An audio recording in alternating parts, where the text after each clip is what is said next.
Bom, nós vamos hoje apresentar um experimento que muitos de vocês devem conhecer, já devem ter realizado mesmo ou ouvido falar, que realmente é um experimento muito acessível e muito rico em termos de discussões que ele provoca. A primeira vez que ele foi publicado foi em 1987, na revista de ensino de ciências da FUNBEC. O artigo foi escrito por Nelson Orlando Beltrán e chama Combustão, duas interpretações diferentes. E em 87, gente, é bom lembrar que a ênfase, a questão da ênfase no papel da história da ciência no ensino de química ainda não era um ponto tão analisado, tão valorizado quanto é hoje, não é? E a proposta mesmo desse experimento, ela é interessante porque lida com um conceito importante para os estudantes, né? E ao mesmo tempo vai apresentar a possibilidade de diferentes interpretações de um mesmo experimento, né? Então a proposta, já no primeiro parágrafo do artigo, é construir ou reconstruir a ideia da conservação da massa nos processos químicos, né? Então o artigo abre assim: um dos aspectos de maior importância no estudo de reações químicas, no início do estudo de química no segundo grau, é a compreensão da lei de Lavoisier. Tenho verificado que, em geral, os alunos acham que dominam esse assunto. Contudo, ao se depararem com uma situação prática em que é necessário aplicar o conhecimento da lei, eles apresentam grandes dificuldades. Isso indica que este problema provavelmente é grave também no primeiro grau. Vamos lembrar que em 87 a gente tinha segundo grau, que hoje é o ensino médio, e primeiro grau, que hoje é o chamado fundamental, né? O experimento ele é de muito simples realização, pode fazer em sala de aula, né? E envolve materiais chamados materiais alternativos, né? Materiais de uso comum, tá? A proposta é de realização do experimento pelo professor, que solicita dos alunos raciocínios conduzindo ao questionamento das observações, não é? Então a montagem da balança é feita, não é? Veja que aqui a gente tem um travessão bem longo para garantir então que ela seja bastante sensível. Em primeiro lugar, a gente vai equilibrar a balança usando esses cavaleiros aqui, certo? Então eu estou vendo que ela está mais caída para esse lado. O que eu vou fazer? Vou colocar os cavaleiros mais para o centro, certo? Essa balança deve ser sensível a um palito de fósforo, tá? Então eu vou colocar um palito de fósforo num dos pratos e ela vai ter que oscilar. Olha aí. Olha a sensibilidade da balança. Com esse palito de fósforo já dá para ver um real deslocamento, certo? Se ela está funcionando bem assim, então eu posso começar o experimento. Tirar o palito, voltar ao equilíbrio, tá? Toda vez a gente tem que se preocupar com isso, porque aqui vai ser o padrão. Em geral, a gente vai montando a balança, vai fazendo essas coisas enquanto a classe se organiza, né? E em seguida a gente começa a realização, sem muitas delongas. Eu vou começar usando papel. Então, 2 folhas de papel sulfite, que eu vou precisar aqui, tá? Eu vou colocar uma folha aqui nessa cestinha aqui que tem na balança.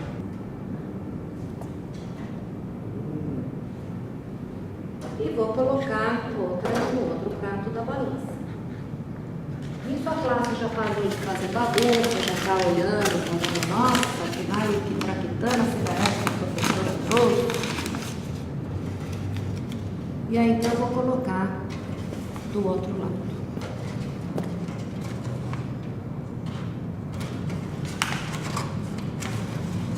Pode chamar um aluno para ajudar, se for o caso, um movimento maior. E aí o que eu vou ver? Vou ver se está equilibrado. Estou vendo que está um pouquinho deslocado aqui para este lado. eu vou compensar com alguns pedacinhos de papel aqui.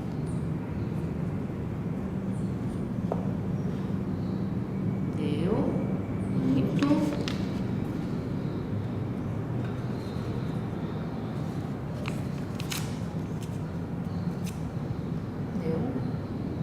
E aí o que eu vou fazer? Vou perguntar para a classe.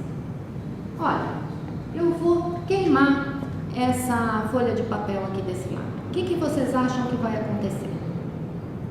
Então vão haver diferentes respostas, né? Uns vão achar que vai ficar a mesma coisa, outros acham que vai subir de um lado, descer do outro, outros ao contrário, não é? Mas sempre se nota que são respostas diversas, né?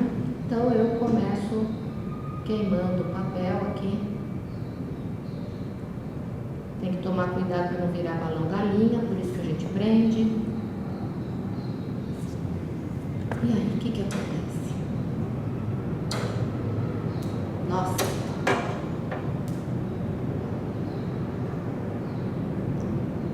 E aí você pergunta para a classe: quem tinha pensado nisso? Quem não tinha? O que será que aconteceu? Ficou mais leve? Pode ser que aparentemente alguma coisa tenha saído daí, né? E aí eu vou falar assim, já se pensou dessa forma, não é? E atribuía-se então a essa diferença de peso, né, a eliminação então de um material que chamava flogisto. Então o que acontece quando queima? O flogisto é liberado, então eu vou ter aqui um peso menor e aqui um peso maior. Bom, alguns alunos entendem, outros questionam, outros dão risada, né? Mas é uma variedade de respostas. Então nós limpamos a balança, não é? E agora fazemos novamente usando um outro material. Tá? Então vamos novamente à posição de equilíbrio, encontrar a posição de equilíbrio. Então agora nós vamos fazer com outro material, com algodão. E a gente pergunta para a classe o que eles acham que vai acontecer, né? Eu vou queimar algodão. Então muitos vão falar que vai acontecer a mesma coisa do que tinha acontecido. Vou pegar a mantinha de algodão, tá? Que você compra na farmácia mesmo, certo? Volta o mesmo processo, pergunta se está equilibrada, tá? Se não tiver, você ajeita, certo? E vai colocar então o algodão aqui espalhado em cima da redinha. Coloca de um lado, aí coloca do outro. Com a ajuda de um aluno melhor. E aí a gente vai ver se está equilibrado.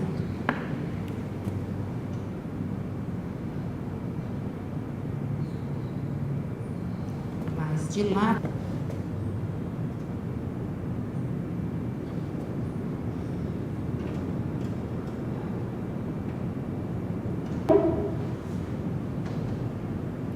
Acho que está igual.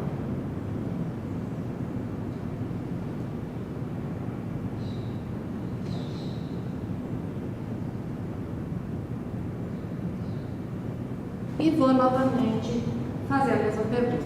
O que vocês acham que vai acontecer? A maioria das respostas no geral é a mesma coisa que aconteceu com o papel. Então se eu queimar aqui, esse lado vai subir e o outro vai descer. Aí eu falo, eu também acho. Porque, olha, vai ter deflogisto. Então aí eu queimo e imediatamente se confirma a previsão. Certo? E aí eu continuo o experimento queimando vários materiais. Eu posso usar vela, posso usar outro tipo de papel, posso usar vários materiais, né? e com isso eu vou confirmando as previsões. Né? O que acontece com isso? Né? Eu estou colocando uma possibilidade de interpretação da combustão, né? Que muitas vezes é desconhecida dos estudantes e muitas vezes também até dos professores. A questão da existência de um fluido que não se poderia isolar, que não teria nenhuma manifestação assim visível, mas que se manifestaria na combustão e também no que era chamado no século XVIII na revivificação dos metais. Acreditava-se naquela época que o carvão, por exemplo, era muito rico em flogisto. Então, quando eu fazia esse carvão agir sobre uma cal metálica, o que a gente chama hoje de óxido, um minério de um metal, por exemplo, o que acontecia? Ele insuflava flogisto, não é? Então eu tinha esse metal revivificado. Então agora, exatamente depois de ter feito isso, eu vou fazer o mesmo teste utilizando um metal, utilizando palhinha de aço. Então, novamente equilibrando a balança, certo? Já deve estar bom, que eu estou vendo daqui, tá?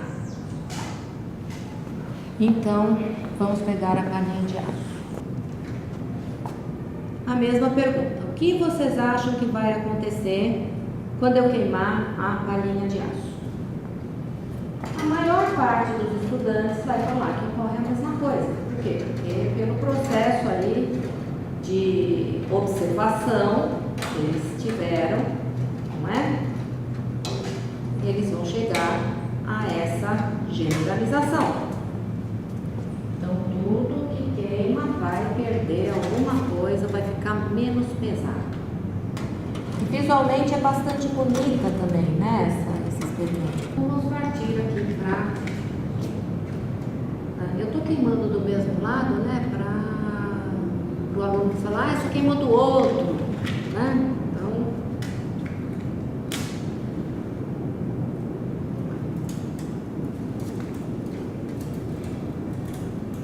Olha, tá subindo.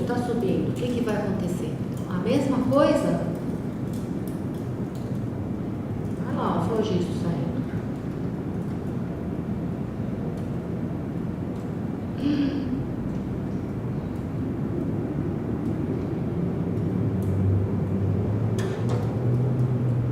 O que ocorre? Visualmente a gente já percebe então que a generalização foi checada e foi contradita, não é? Então aí o que a gente tem que fazer? Pensar em termos das explicações possíveis para isso. Sim, os flogistas tinham explicação para esse peso, para essa diferença de peso quando se faz então a queima dos metais, a calcinação dos metais, certo? Mas eles não se preocupavam muito com isso, eles sabiam sim que isso acontecia, não é que eles não soubessem. Mas a interpretação é que uma das interpretações é que esse flogístico tão sutil, né, quando saísse dos metais, ele poderia então deixar o metal mais pesado, de tamanha sua sutileza. Entretanto, isso não lhes interessava muito. Por quê? Porque a visão de transformação, a visão da mudança na estrutura da matéria era uma visão qualitativa. O que a gente tem então para colocar também? O outro ponto de vista, uma outra explicação para esses fenômenos que foram observados. E no caso, a explicação proposta por Lavoisier e seus colaboradores, né, que existiria então no ar alguma coisa que seria agregado, não uma coisa interna, o flogisto que saía, mas algo no ar que fosse agregado. O Lavoisier tinha uma rede de relações muito grande, né, com outros estudiosos europeus, inclusive como Priestley, né, um estudioso inglês que era adepto da teoria do flogisto, né, e que isolou em seus experimentos com o ar um certo ar, propriedades muito interessantes. Ele, por exemplo, ele reacendia uma brasa. Ele tinha a propriedade também de fazer os animais ficarem, eles faziam, né, esses ares eram isolados, eles faziam experimentos com animais já naquela época, né? Então eles punham lá um ratinho, um passarinho dentro de uma cúpula que saía esse ar, e o ratinho e o passarinho ficavam todos serelepes, muito alegres, não é? E ele chamou esse ar de ar vital, né? Um ar que era bom para a vida. O Lavoisier, ele era muito sistemático, ele repetiu vários experimentos realizados por diferentes estudiosos, né? E viu que esse ar tinha umas certas propriedades que podiam ajudar ele a entender a combustão e outros processos de uma maneira diferente. Ele viu também, em seus experimentos, que esse ar, ele seria um tipo de uma origem para os ácidos. E aí ele deu o nome de oxigênio para esse ar, né? Que é o gerador de ácidos. Nesse ponto ele vai ser super questionado logo em seguida da publicação de seus trabalhos, não é? Principalmente pelo britânico Humphrey Davy, né? Que vai se opor totalmente a essas ideias de Lavoisier. Mas o que aconteceu? Lavoisier era bastante convincente, ele trabalhava em importantes comissões acadêmicas e políticas também, não é? Ele participou de todo um processo de reelaboração de nomenclatura das substâncias, dos materiais químicos, não é? E ele então vai propor esse oxigênio como aquele algo que seria acrescentado aos materiais durante a combustão.